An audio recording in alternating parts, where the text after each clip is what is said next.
नमस्कार विद्यार्थी मित्रांनो, डॉक्टर सुशील स्पॉटलाईट या आपल्या यूट्यूब चॅनलवर तुमचं सर्वांचं स्वागत आहे. 26 फेब्रुवारी 2021च्या चालू घडामोडींचं विश्लेषण आपण बघणार आहोत. तत्पूर्वी डॉक्टर सुशील स्पॉटलाईटला टेलिग्रामवर फॉलो करण्यासाठी डिस्क्रिप्शनमधली लिंक तुम्ही वापरू शकता. फेसबुकवरही आपला ग्रुप आहे, तिथेही फॉलो करू शकता.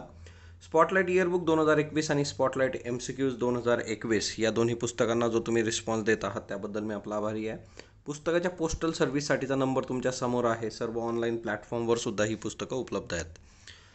नाशिकमध्ये 28 फेब्रुवारी 2021 रोजी म्हणजे रविवारी सकाळी 11 आणि दुपारी 3 वाजता आपले 2 सेशन्स आहेत बघा. द युनिक अकॅडमी नाशिक जे आहे, तर हा ॲड्रेस आहे बघा, त्यासाठीचा नंबरही तुमच्यासमोर आहे.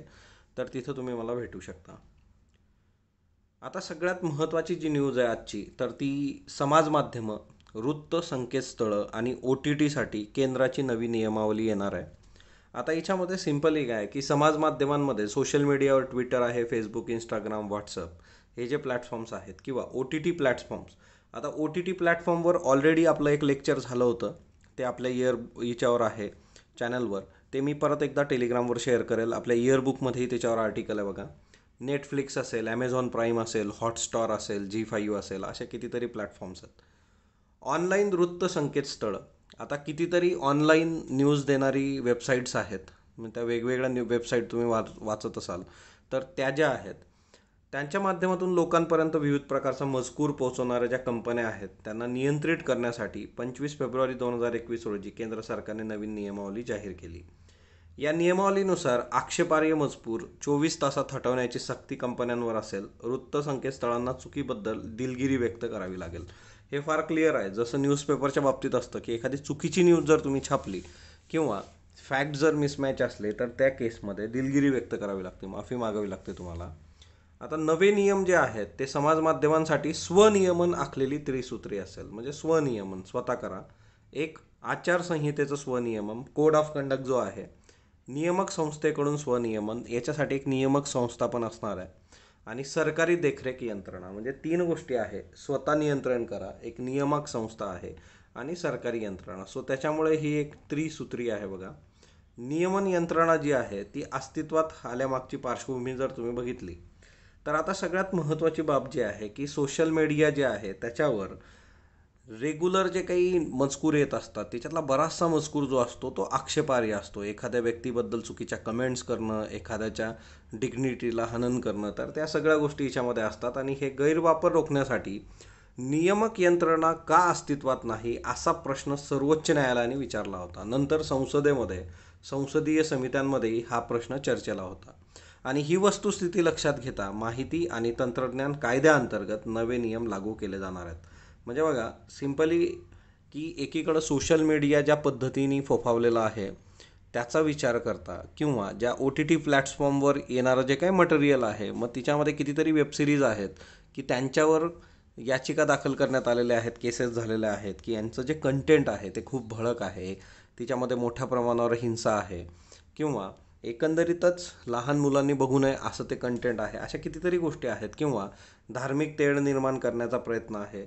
मग हे सगळं इतकं मोठ्या प्रमाणावर चालू असताना याच्यासाठी नियामक यंत्रणा का अस्तित्वात नाही आहे, हा एक बेसिक मुद्दा आहे. आणि तो सर्वोच्च न्यायालयाने उभा केला होता आणि मग आता ते नियम येत आहेत. आता सगळ्यात बेसिक गोष्ट येते, आक्षेपार्ह मजकूर काय असतो. एक, देशाचं सार्वभौमत्व, संरक्षण आणि परराष्ट्र संबंधाबाबत आक्षेपार्ह मजकूर करणे. हे सगळं याच्यातून चुकीचा मजकूर जर तुम्ही टाकत असाल.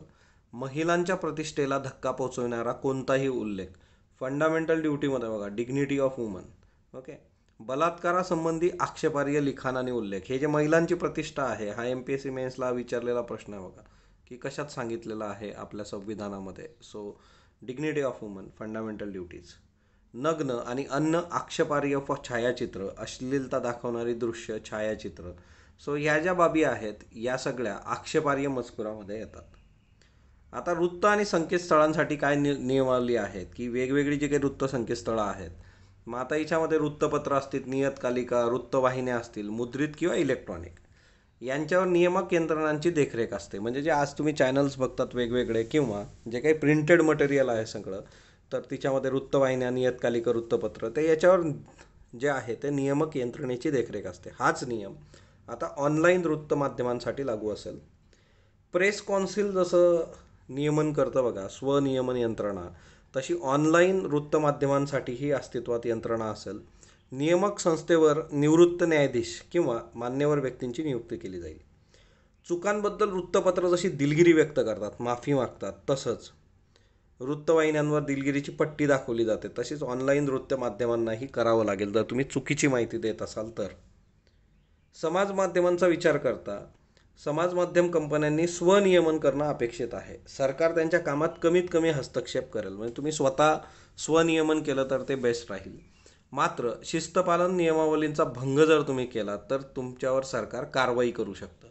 यासाठी स्वतंत्र सरकारी समिती नेमली जाईल. या समितीमध्ये संरक्षण, परराष्ट्र, गृह, माहिती प्रसार आणि विधी, माहिती व तंत्रज्ञान, महिला व बालविकास मंत्रालयाचे प्रतिनिधी असतील. एकदम सिंपल एक MCQ बनवू शकतो की समाज माध्यमांसंबंधीचा जर काही आक्षेपार्ह मजकुराचा इश्यू असेल तर त्याच्यासाठीच्या समितीमध्ये खालीलपैकी कुठल्या कुठल्या मंत्रालयाचे प्रतिनिधी असू शकतात. ओके.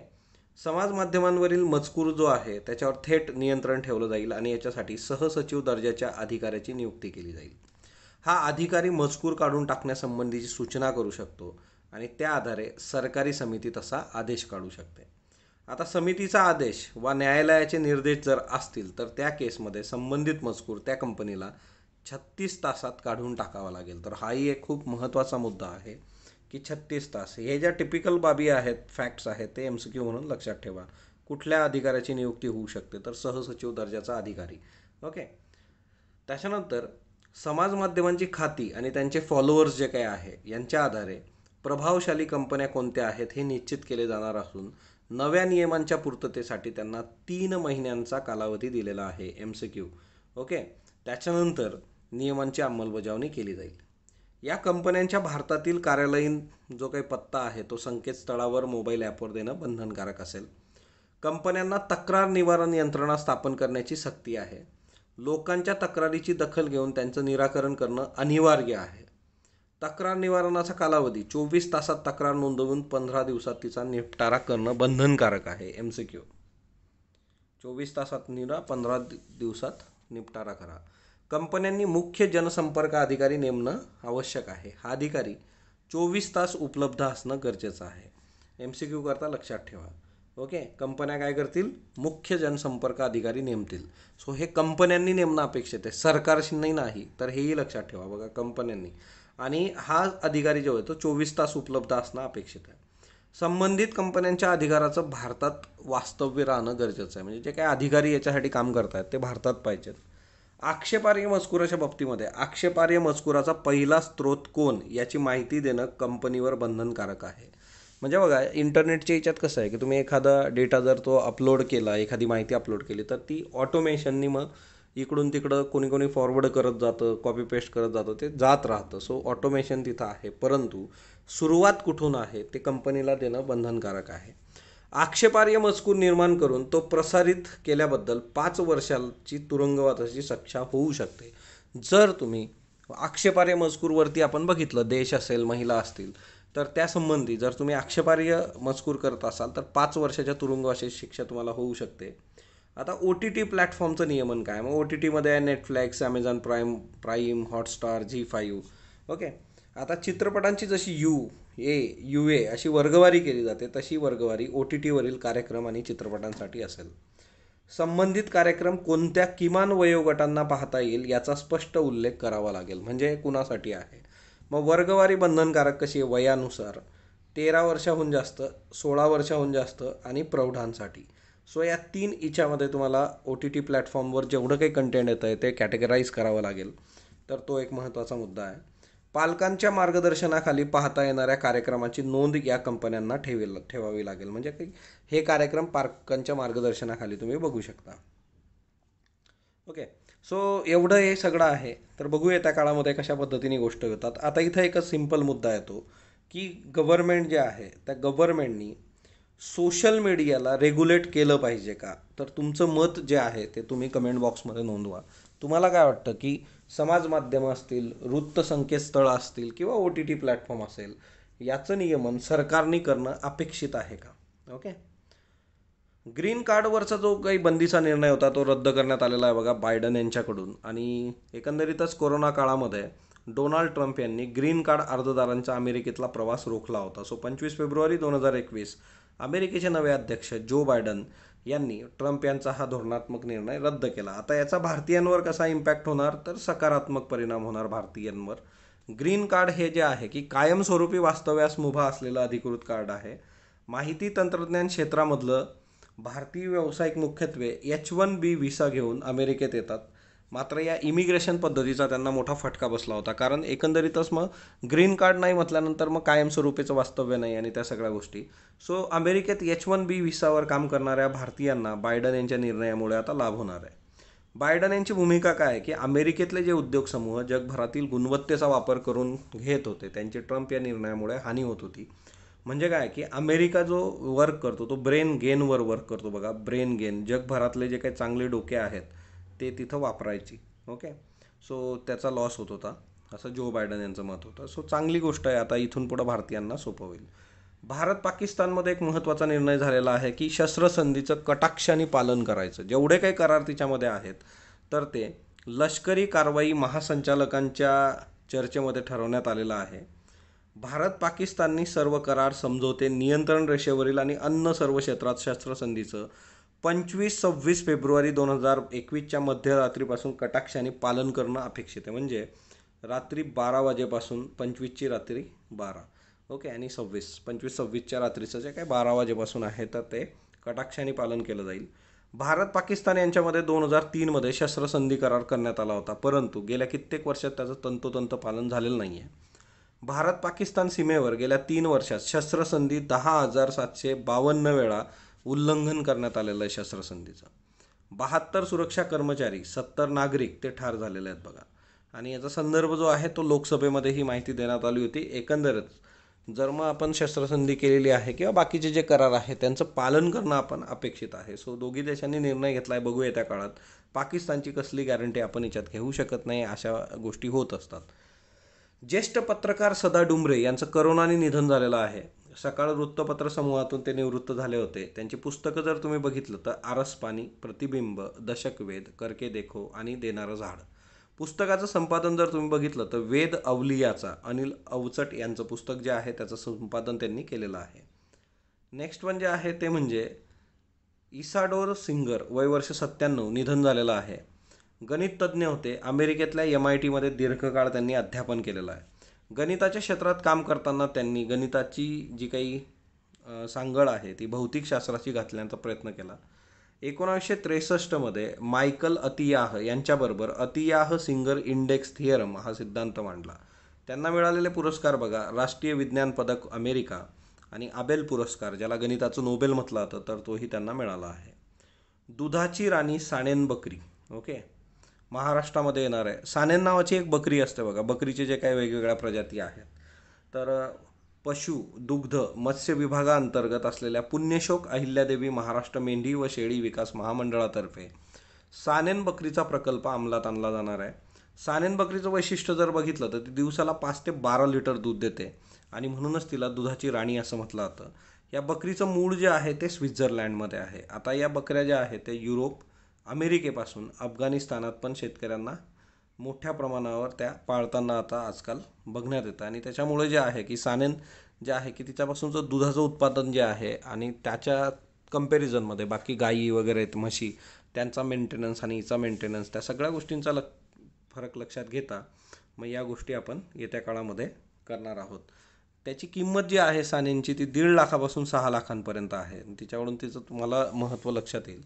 महामंडळातर्फे आता 20 बकऱ्या आणि 2 बकरे खरेदी करण्यात पद्म विभागाने मंजुरी दिलेली आहे. तर बघूया त्या काळामध्ये कसं हे वर्क होतं. ओके, सो बकऱ्यांचा विषय चाललेला आहे. तर है ना, आपला पण एक गोट फार्म आहे बघा, महाराष्ट्रातला one of the best project Khandesh goat farm. त्यालाही तुम्ही व्हिजिट करू शकता. सो यूट्यूबवर आपलं चॅनलही आहे खानदेश गोट फार्मचं. पाकिस्तान ग्रे यादीत कायम आहे बघा. 25 फेब्रुवारी 2021 फायनान्शियल ॲक्शन टास्क फोर्सची जी काही मीटिंग झालेली आहे आणि तिच्यामध्ये त्यांनी क्लिअर केलेलं आहे की पाकिस्तान ग्रे यादीमध्येच कायम राहील. भारताचा प्रयत्न आहे की पाकिस्तानला ब्लॅकलिस्ट करायला पाहिजे, पण ठीक आहे, आता कारण दहशतवाद्यांना मिळत असलेलं आर्थिक पाठबळ रोखण्यात पाकिस्तान जो आहे तो अयशस्वी झालेला आहे FATF नुसार. आता FATF आपण इतक्या वेळा बघितलेला आहे, त्याचं बेसिक तुम्ही मला कमेंट बॉक्समध्ये सांगणार आहात. 25 फेब्रुवारीला यांचा बैठक झाली, तिच्यात हा निर्णय झाला. आता याच्यामध्ये काय होतं की पाकिस्तानला 27 मुद्द्यांवर काम करायला FATFने सांगितलं होतं. पाकिस्ताननी 3 महत्त्वाचे मुद्दे वगळून बाकीच्या मुद्द्यांवर जुजबी काम केलेलं आहे. पाट्या टाकल्यात पाकिस्तानने. त्याच्यामुळे उर्वरित 3 मुद्दे जे आहेत ते दहशतवाद्यांना मिळणाऱ्या आर्थिक मदतीशी संबंधित असून पाकिस्तानकडने त्याकडे दुर्लक्ष केलं आहे, ते जाणीवपूर्वक केलेलं आहे. म्हणून पाकिस्तानला ग्रे लिस्टमध्ये ठेवलं आहे. आता आपले प्रयत्न आहे की पाकिस्तानला ब्लॅक लिस्ट करावं. आता मला सांगा, ब्लॅक लिस्टमध्ये असणारे 2 देश कुठले आहेत? जून 2018 पासून पाकिस्तान यादीत आहे बघा. 2 वर्ष झाले ही न्यूज येते, आता 3रं वर्ष आहे. पुन्हा पुन्हा आपण हे डिस्कस करतोय, त्याच्यामुळे तुमच्याकडून हे अपेक्षित आहे. शैक्षणिक याच्यामध्ये बघा, आंध्र प्रदेशने निर्णय घेतलेला आहे की सरकारी शाळांमध्ये CBSE प्रणाली असणार. 2024पर्यंत 1ली ते 10वी सर्व वर्ग CBSE अभ्यासक्रमानुसार वर्ग होतील. पहिला टप्पा म्हणजे याच्यात 2 टप्पे आहेत, पहिला टप्पा दुसरा टप्पा. पहिल्या टप्प्यात 1ली ते 7वीपर्यंत CBSE केलं जाईल आणि दुसऱ्या टप्प्यामध्ये 8वी ते 10वी CBSE केलं जाईल. आणि 2024 ही त्यांची डेट आहे की 1ली ते 4थी सगळं CBSE केलं जाईल. ओके. याच्या आधी आंध्र प्रदेशने एक निर्णय घेतला होता की सगळ्या सरकारी शाळा ज्या आहेत त्या इंग्रजी मीडियमच्या केल्या जातील. मग तिथं मातृभाषेचा मुद्दा जो होता आर्टिकल 350 तोही गाजला होता. ओके. त्याच्यानंतर नेक्स्ट वन जे आहे ते म्हणजे तमिळनाडूने एक क्रांतिकारी निर्णय घेतला आहे. 9वी 10वी 11वी सर्व विद्यार्थी उत्तीर्ण असं डायरेक्टली डिक्लेअर केलेलं आहे त्यांचे जे मुख्यमंत्री आहे के पलानीस्वामी यांनी, की परीक्षेविना, एकंदरच कोविड-19 आणि त्याच्यामुळे लेखी परीक्षा वगैरे काही घेण्याचा संबंध नाही, सर्व विद्यार्थी उत्तीर्ण. ओके. पश्चिम बंगाल लोखो सोनार बांगला मोहीम भाजपने सुरू केलेली आहे बघा. तिथं JP नड्डा जे आहे राष्ट्रीय अध्यक्ष भाजपचे, यांनी ही लोखो सोनार बंगला सुवर्ण बंगाल करण्याचे ध्येय या मोहिमेचं उद्घाटन केलेलं आहे. या मोहिमेअंतर्गत संपूर्ण राज्यात 30,000 सूचना पेटी बसवण्यात येणार आहे आणि लोकांच्या सूचना घेतल्या जातील 3 मार्च ते 20 मार्च दरम्यान.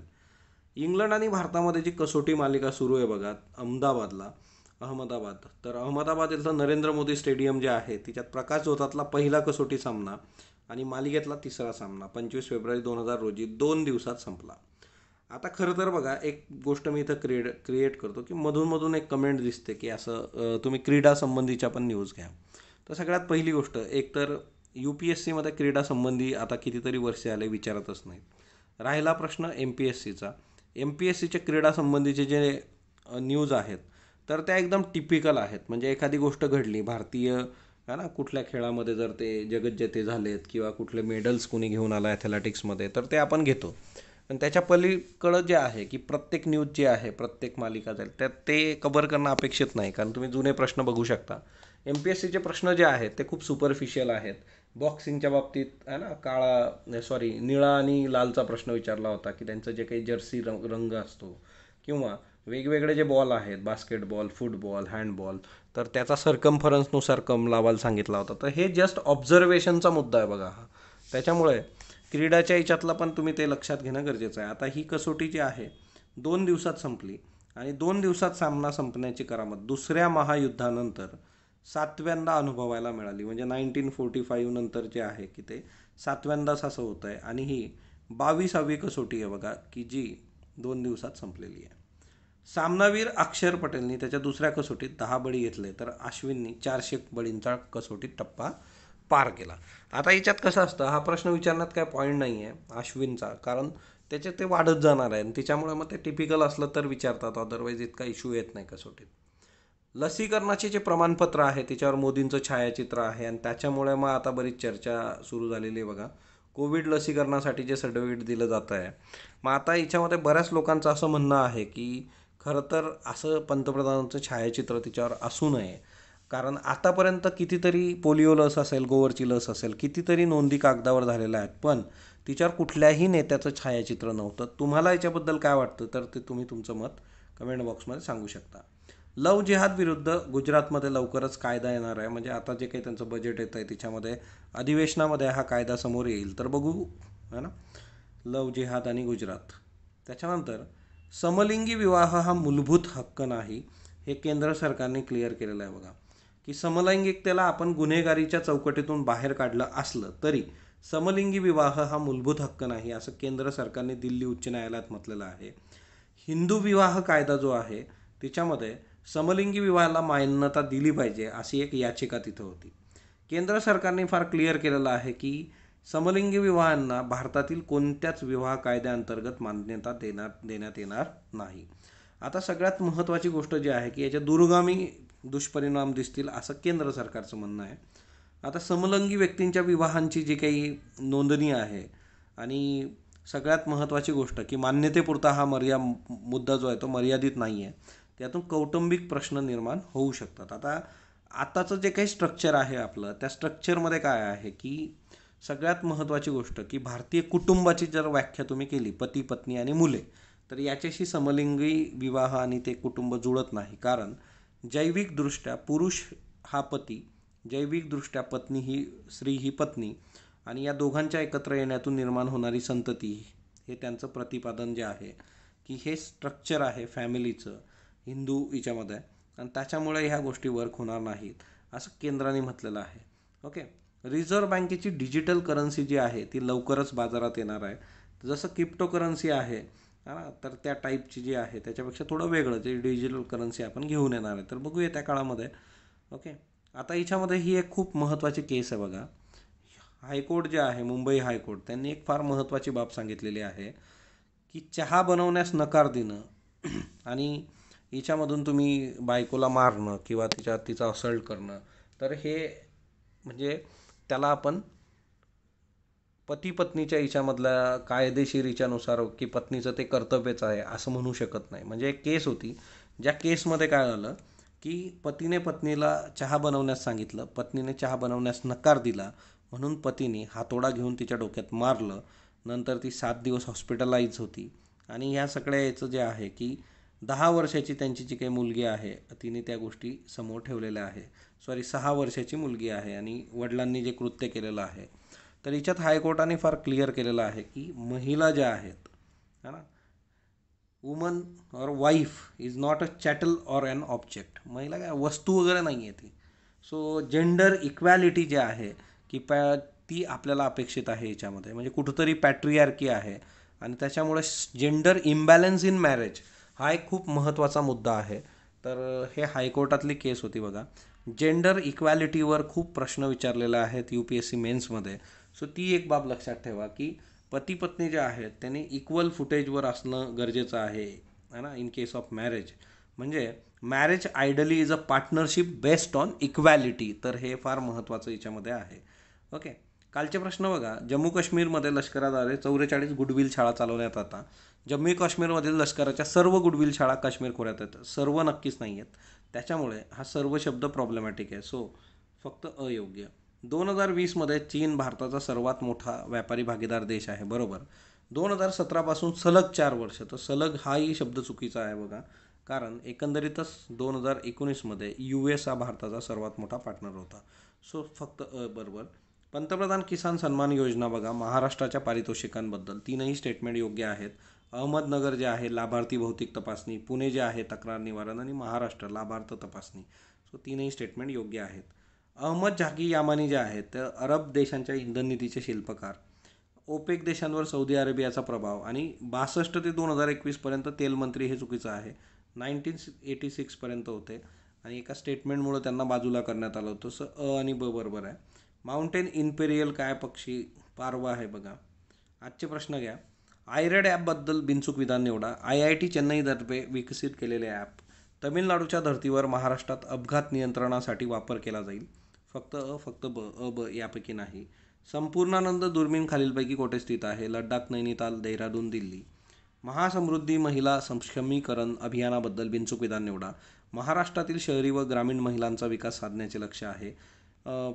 शासनाच्या योजना महिलांपर्यंत पोहोचविणे हे एक ध्येय आहे. फक्त ब यापैकी नाही. द इंडियन जस्टिस रिपोर्ट 2020नुसार योग्य निदान निवडा. तुरुंगाच्या क्षमतेपेक्षा त्यात डांबलेल्या कैद्यांचं प्रमाण सर्वाधिक उत्तर प्रदेशमध्ये आहे. सर्वाधिक कच्चे कैदी तुरुंगातील कैद्यांच्या प्रमाणात मेघालय राज्यात आहेत. फक्त ब यापैकी नाही. गरजू लोकांना भोजन देणारी मायरे रान्ना योजना कोणत्या राज्याशी संबंधित आहे. पश्चिम बंगाल, तेलंगणा, केरळ, कर्नाटक. याची उत्तर तुम्ही कमेंट बॉक्समध्ये देणार आहात. स्पॉटलाईटला जो तुम्ही प्रतिसाद देता त्याबद्दल मी आपला आभारी आहे. स्पॉटलाईटला लाईक करा, शेअर करा, सबस्क्राईब करा. धन्यवाद विद्यार्थी मित्रांनो.